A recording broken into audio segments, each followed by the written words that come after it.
Hello, everyone. You're listening to a Coffees with Toffees podcast. I'll be your host, Flubb, and this is the Flupdate. So we have a very good show for you tonight, like always. Tonight, though, we're going to be going over a lot of Pro Dota. There's two tournaments that obviously I've been talking about over the past couple weeks. Well, last week mostly, and I also have a few tips on how pro players play certain heroes, especially certainly the two heroes are Pudge and Clockwork.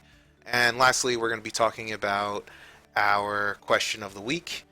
It's a little bit later than when he sent it in. It was a few weeks ago, but I believe it still applies, and I think it's a really good question. So, without further ado, let's get into these tournaments. Let's get into these things that we need to talk about. So first off, we got the first tournament. It was the DAC Qualifiers. They just finished up actually a minute ago. The last final happened, and for those of you who don't want spoilers, this episode is going to contain spoilers for both, so you may want to skip down, watch it another day whenever you finish it up, but be forewarned. So, first off, the China scene, they had Invictus Gaming and Team VG.J, the basketball team. I like to call them the basketball team because obviously they're named after Jeremy Lin for the J. It's good to see them doing well. It's good to see Invictus Gaming doing well. So they will be at they have qualified and they will be at the tournament. We also have on the CEA side, we have TeamFacless, a great team in general. Glad to see that they're going to be there. They have qualified for their region. The Europe team, Team Liquid, no real surprise there. They were doing really well in the tournament, and they kind of just took it throughout that entire tournament. Really well done. The CIS region will have Team Empire representing them. They played very well. I'm a little surprised that actually one of the other teams didn't take it. Not that Team Empire is not strong. I just felt like VP maybe.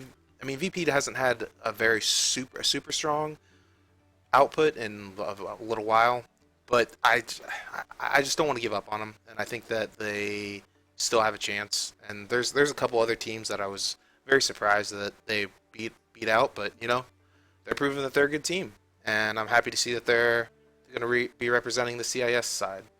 Also for America, just finished up finals a minute ago. It was Team NP, a true American anime prediction, I guess. That's what the casters were all saying. Obviously, if anyone follows the whole EE side of things, they get that inside joke. I'm glad that they're going. I'm a little disappointed that DC didn't get in. I really like DC. They're kind of my number one North American team, but if they couldn't, then I'm glad NP did. So, congrats to them. And throughout this tournament, there's been a lot of different picks, a lot of different things that have been happening. The one thing that I wanted to bring up, though, for people who kind of have been in and out of this tournament, is that support win ranger has actually become kind of a thing. The idea behind it is that obviously since the patch came out for 2.7, 7.02, got the numbers all mixed up. The support Wind Ranger is actually a viable thing because of how much damage output she has at level 1 with her power shot. It adds a very good harassment in lane, just having it at level 180 damage if you hit them individually. You don't hit the creep wave, obviously, and you have to be kind of a sniper with it. It's kind of an interesting way to play, and it's something that's exciting because I miss the old days of Wind Ranger, kind of shooting across the map and getting something.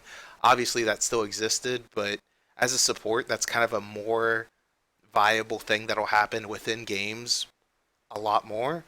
And I'm excited to see that. I'm excited to get that style of play, those crazy no scopes or whatever you want to say for other games. That's our no scopes. Those are our classic really good plays. So that was really fun to watch, and I encourage you to watch some of the games that had Wind Ranger in them to show you how it went. A lot of times they actually had Wind Ranger go like Yapsor. He went mid, and he was actually shooting the mid just to harass him out of lane. You could be away from the experience and still harass comfortably in a very safe manner with 180 damage. That's a lot. So interesting, and I encourage you guys to try it out if you guys are risk takers. Well, let's move on to the next tournament because we got a lot we got to talk about. So Moonduck Elimination Tournament. It's been great so far. I've really enjoyed it. It actually has started just the EU side, and the American side will not start tomorrow, but it'll start the next day after. So on Valentine's Day, curl up with your loved one and watch some elimination Dota. You know, that's what every girl wants. That's what every guy wants. You know, but no, that they will be starting on that time, and EU is basically almost finished up. The finals will be tomorrow. I didn't know if everyone knew this. It seems like the bans have dropped down in time. It actually is a 30-day hero ban. Every day you're supposed to vote. So if you guys represent yourselves, you guys want to show like what you don't want to see in this tournament, try to be active, go online. I'm going to leave a link below so that you guys can hopefully kind of contribute to this and make sure that we don't get some of the more crappy heroes. Uh, Hopefully we don't have techies or something like that. Even though I know I'm gonna upset some people by saying that. I just we don't want the heroes that we don't want. So let's represent and get the bans in. Try to get the more fun heroes out there. Look, there's so the where everyone got to at this point in the European side. OG has gotten to the grand finals. They have won through their way through the winners bracket. Finem and Alliance have gone all the way to the losers bracket. Actually, Finem was one of the people that faced OG, and has lowered them down to the losers bracket. So hopefully, what I would like to see is Finem winning over Alliance, and if they can win over Alliance and play them once again in the finals, I really like those two teams. I really enjoyed watching them go head to head in the major. I'd like to see that again. I, if anyone watched their games today, there's actually a really funny thing that happened. Ad Finem played Monkey King for the first time, his debut, because obviously this tournament allows Monkey King, and he got through the pool, and they gave it to maybe next time as a fourth roamer, and it's really fun to watch him play because actually at one scene, and I'm actually going to leave it in the links below, he dodges for a good 30 seconds, like all five of OG, and ended up buying his team a bunch of time and pretty much winning him that game in that series. That's the only game that they won in that series, but it was super fun to watch, and it's just classic American, not classic American Dota, but classic Dota in general. Um, just really fun. I also wanted to point out for those of you who have been reading the notes, kind of understanding where Dota is right now. If you look at the games and how everything's being played, Pudge is actually still able to pull creeps. You have to kind of do it a little awkwardly. You have to let them hit you at a certain point, so you can only pull in less likely scenarios, but you can still pull in some of the spots that you could before. I think that it's not something that you should rush to learn, and if you already don't really know what you're doing with that scenario, I feel like this is going to be something that's patched out pretty quickly. They already patched it, so they're not going to let it last for a longer period of time. So don't necessarily try to go overboard on it, but if you do have the capability or you already basically know what you're doing or do know what you're doing, I would still try to take advantage of it when you can. It's a very powerful ability, and it's something that obviously will help you win a lot of pubs. The next thing we want to get into is actually Pudge related, so this works really well. Jenkins has a Pudge kind of background, and as all of you probably know, this guy named Jenkins, he plays a lot of Pudge, and he has this video that I'm gonna post later in the information that you guys can watch. It has a really good description of how Hook works. because a lot of people complain about how hooks kind of like move and how they generally pick up things that don't seem like they should hit in the first place. And I'm kind of here to tell you guys that he kind of explains it in a way that I couldn't. I tried to explain this over at .p whenever I was there. I tried to explain how Pudge and Marana hooks worked. And how I explained it, it was actually the infamous episode where I said like tips like 20 times. The tip of the arrow, the tip, tip, tip. And people loved it. It was people like the sexual innuendo. But the funny thing is that I use that description because what I was saying was there's like a circle around the arrowhead, and if you can imagine hitting any part of the tip, then it kind of helps you imagine the width of what the arrowhead hits, and you can kind of angle it around creeps. Jenkins kind of puts it into a more technical spin on it and talks about how you can actually take advantage of the hook's AOE around it. It has a 100 range. That's like the hook outside of wherever you are. So obviously it has a bigger range than that, but the actual hook area of effect is 100. And you can use that to go around creeps. And actually heroes have bigger hitboxes than a creep does. And he kind of explains how you can move that around and use the health pools that as like little markers for you to move it around. I wasn't as technical in my explanation, and it makes a little bit more sense when he's talking about it. So I wanted to let people know about this, not only for Pudge hooks, but it works the same way with Marana. And if you listen to this video, it'll help you as a player understand the terms of like how ganking is possible when they're like in the middle of a creep wave, and understand where you're trying to aim so that you can make the correct hooks and the correct arrows even when there's like thousands of creeps around the person. And it will help you not get hooked because you'll understand the idea of where he can hook and what's possible for him to do. The next thing I want to get into is the Bulba clock block. It is a really good move. I actually just learned about it on Reddit not an hour ago, and it was put up by none other than Gorgon, great guy, Gorgon the Wonder Cow. It was actually like a Dota spotlight thing, a Dota buff spotlight.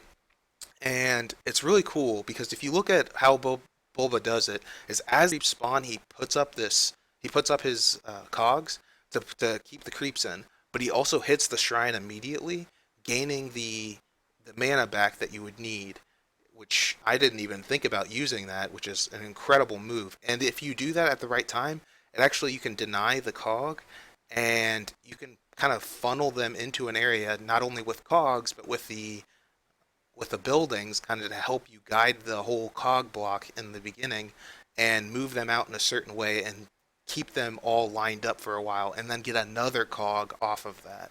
So you can get two cogs, and it's only cost the mana for the cost of one. So two for the price of one is pretty awesome. If you're ever interested, try to look that up. They have YouTube videos on it, and basically watch Bulba's stream. He does it all the time on Clockwork, and he plays a lot of Clock. So it's very interesting. Obviously, you want to try to let the range creep by. It helps you push the lane, but that's obvious knowledge about how to generally keep the lane together on an offlane hero. But besides that, it's just very important to do that on Clock because you want the creep wave to be as far back as possible. You can't have the equilibrium getting out of control on Clock. So after that, I'd like to go into my last part of this segment, which is the question for me. And it's a question from @_Migs underscore, or just Migs. And he asks, who is the best solo offlaner to learn at a sub 3K level? I like this question and I hate this question at the same time. I want I want you to know that no matter what level you are, there's no hero that you shouldn't be like, okay, I need to learn this hero, I need to learn this style. I encourage people to learn, no matter what level you are, you want to learn all these different types of heroes because you want to be able to have multiple skills in your toolkit, and there's no one hero that will win it all. But I'll give you a list of heroes that I think that you should know as an offlaner, at least by this patch, and see what is important to know for the future. I think that there's some of these that have kind of fallen, some of them that are better, and I'll kind of explain each one why they're the best right now. Beastmaster is really good. It's one that I would definitely learn to play as an offlaner, no matter what level you're at. It's maybe a little bit tougher, so you can kind of stay away from this guy. But as if you're going for someone who needs to learn how to understand the capability of micromanagement, it's very easy to learn on for that compared to all the other heroes for micromanaging. And he's still a very strong hero that can also, when important, can go into the jungle and farm and get certain things available for himself. It's important to understand those concepts, and that's more what I want. I want you guys to play multiple heroes to understand multiple concepts.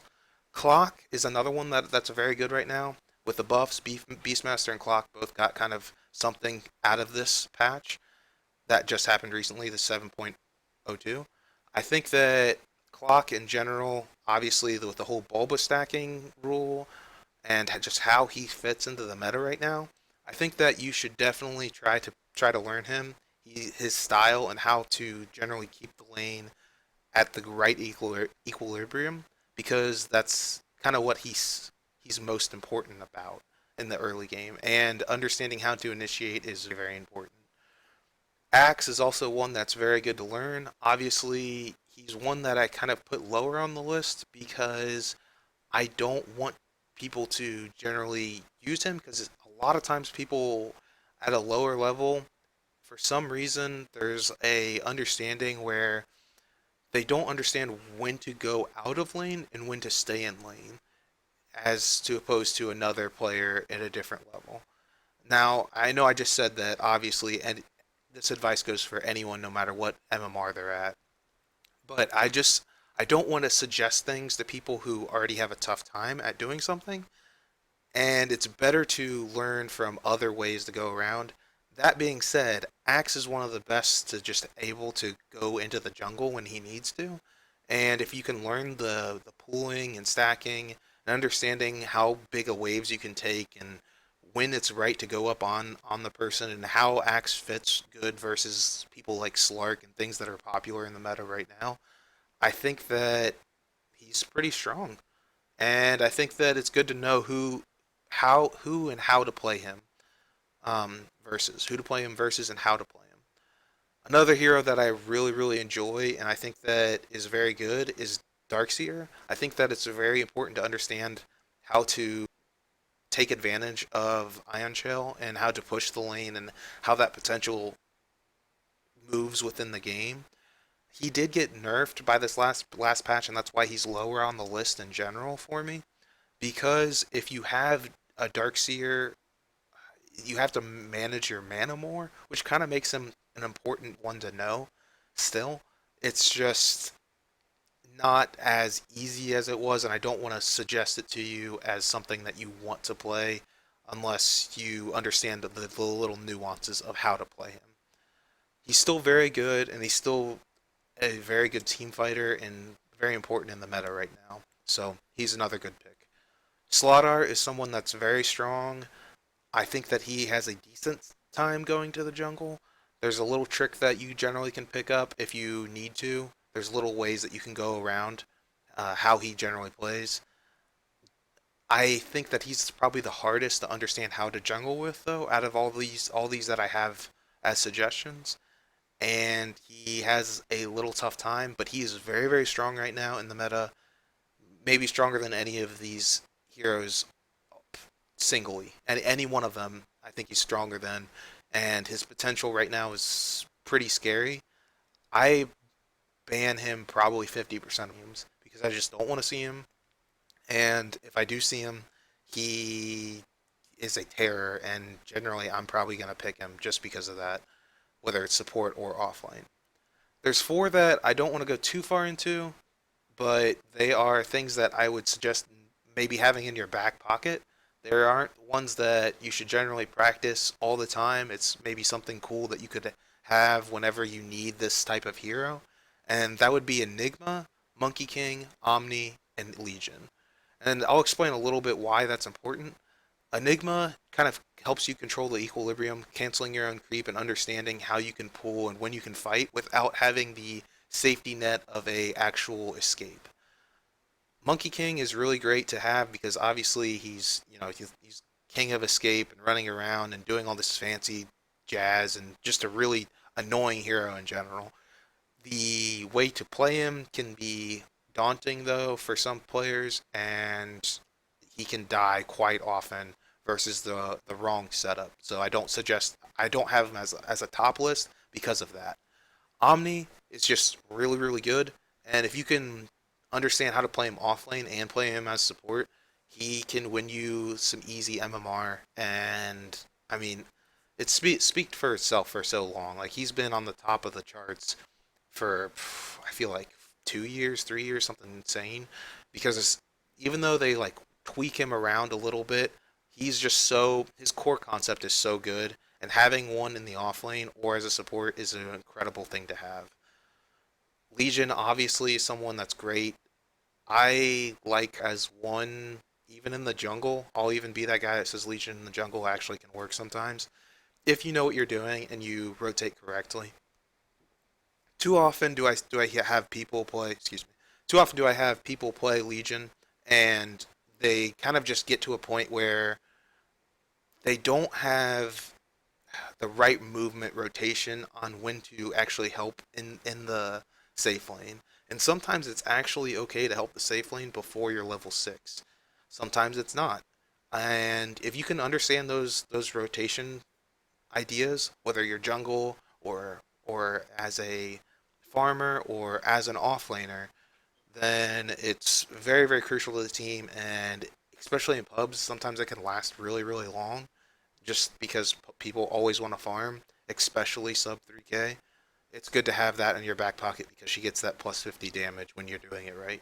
So someone that you could definitely pick up on. So that kind of closes out my show. I'm gonna go to the closeout section. I'd like to thank bensound.com for about to provide us this music that I'm about to turn on. And they're bensound.com/royalty free music.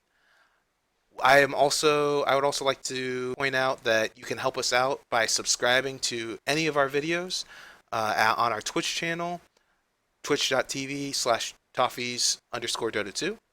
You can also go to our YouTube channel, which is 5 Minus Gaming, all one word.